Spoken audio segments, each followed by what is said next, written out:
These are the number one mistakes people make when they play Fur Elise, or when piano teachers let their little kids play Fur Elise. One, they'll let them play any fingers over here for this little riff. What it should be is all your fingers should be lined up. A minor position because it's an A minor chord, and you should use your pinky and your ring to go back and forth. You should also curl your fingertips. Make sure you don't play flat-fingered and hyperflex so you're playing on your knuckles. All fingers line up on their notes. 5, 4, 5, 4, 5, 2, 4, 3, 1. The next mistake that they make is they let people, or their students or their kids, cross over here. Like this. Pinky to the ring. Bad technique.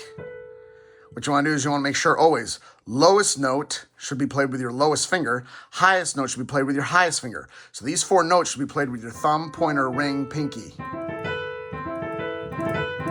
You should be able to play it that fast. No crossing over and using other fingers. So this group of notes, your hand from your thumb to your pinky. The next group of notes, same thing. Now, if your hand's big enough, now little kids can go ahead and do this because this, of course, is an E major chord, and they add number 6 onto it, a minor 6th.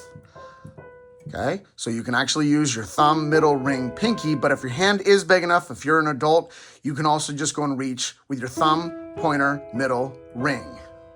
No matter what, you do not want to cross over your pinky.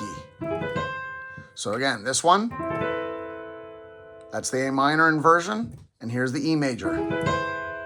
Low E to the octave, and the same riff. Okay, and the other thing is for the left hand, the original arrangement says to do a 1-5-10 off the A minor, and a 1-5-10 off the E major, 1-5-10, 1-5-10. But if your kids' hands are too small and they really want to play it, go ahead and encourage them to do just a 1-5-8. Have them reach for the octave. If it's an A chord, have them reach up to the octave. E as well, have them reach up to the octave. Simple 1-5-8 chords in the left hand. But if they're really small, and you can definitely encourage them to try and reach those if they have smaller hands. But what I'd encourage you to do is recommend them, if they're really small, to play broken 1-3-5 chords, the root position chords, like so. A minor, go down the E major, back to the A minor.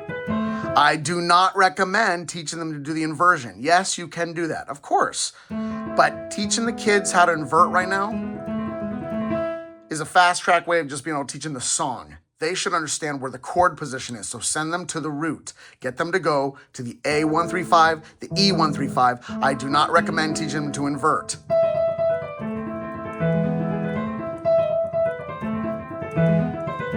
If they want to play section B, no problem. Make sure they keep their hands level, walking up, and the thumb to the pinky. That is very important. Once again, do not let them cross over. Thumb to the pinky, walk it down. Thumb to the pinky, walk it down. Thumb to the pinky, walk it down. Okay? And for left hand there, with that section, again, if their hands are so small, there's only 2 extra chords. Have them play the C major chord and the G major. Then they're back to the A minor and the E major. C major, G major, A minor, E major. If their hands are bigger, have them do the 1-5-8s. C, G, A, E, and if their hands are big enough, you can encourage them to do the 1-5-10s.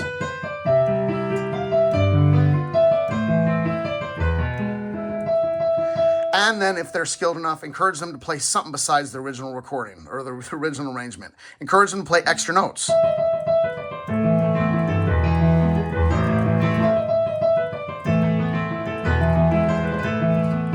Maybe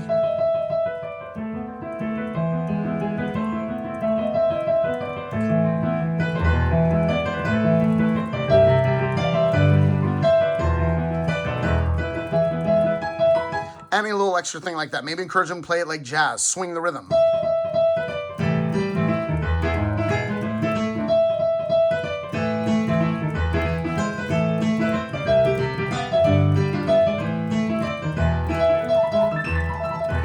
All right, and if you can't do it, then reach out to me with a comment and I'll teach you how.